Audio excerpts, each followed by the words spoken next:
Hello, my name is Ibrahim Mukaila and I am an instructor with Zacrac Learning.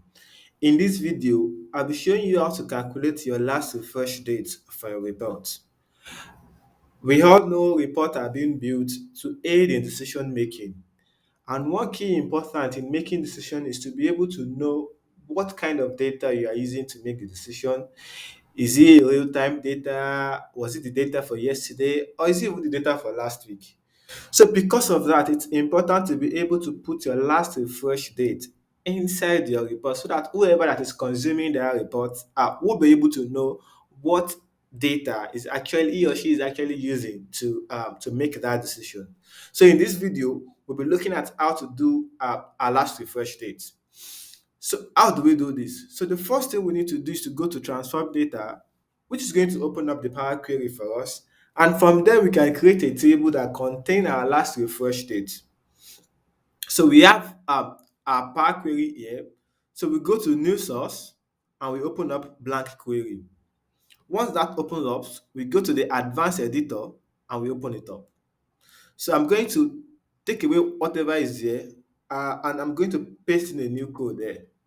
So the most important code there is what is here. It's an M query that is telling the system that I want to create a table with one column called refresh date and as a data type of date time zone. And I want to pass in this function called date time zone dot fixed UTC now that would populate that column with the current date and time in UTC format. And of course, it's going to be showing the zone. So in this case, it is UTC 000. So if I want to use another one, then I'm going to use another function that does that kind of a thing. So this is it. I'm just going to click on done and we would see it populates here. So we'll see this is March 13th, 2022. This is 12 p.m. and it's showing me the zone that I'm using here. One of the reasons why I'm using UTC zone now is when you publish this to say Power BI service, that is going to be using UTC, then it makes sense. That's why I'm using UTC here. But actually, you can actually use any kind of of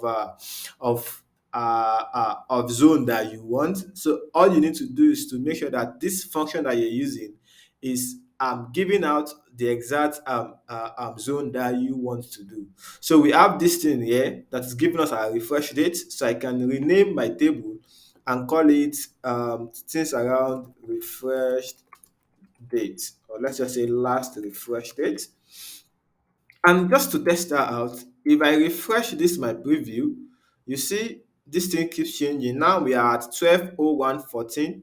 That's 12 hours, 4 minutes and 14 seconds. So if I refresh, it turns to 23. If I refresh again, it turns to 25 in seconds, which is okay. So I'm just going to close this and it's just going to open up that for me and I can start using it right away. So I can decide to pick a card and just drag it up here and extend this and put it a little bit up. And then I'm going to open up my last refresh table and then pick this column and just drop it here. And it's going to show me that date. You see, this is the last refresh date. Anything that happens there, this will be showing me the last time all those my data sets is being refreshed. So this is important so that whenever any of our decision makers go to my report to see what data we have, it can easily correlate it with the time that the last time we refreshed it, so that he's able to make a decision. So a CEO won't be going out of the box and be saying what's going on here when we are supposed to make, let's say, $2 million sales and we are at 500,000, but it does not know that it's using the data for last week instead of today. So with this, it helps in making sure everybody knows what data they are kind of working on.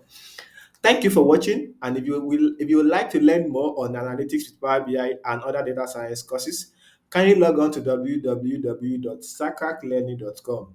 Please, if you find this video helpful, like and subscribe to this channel, and also don't forget to drop your comment below. Bye for now.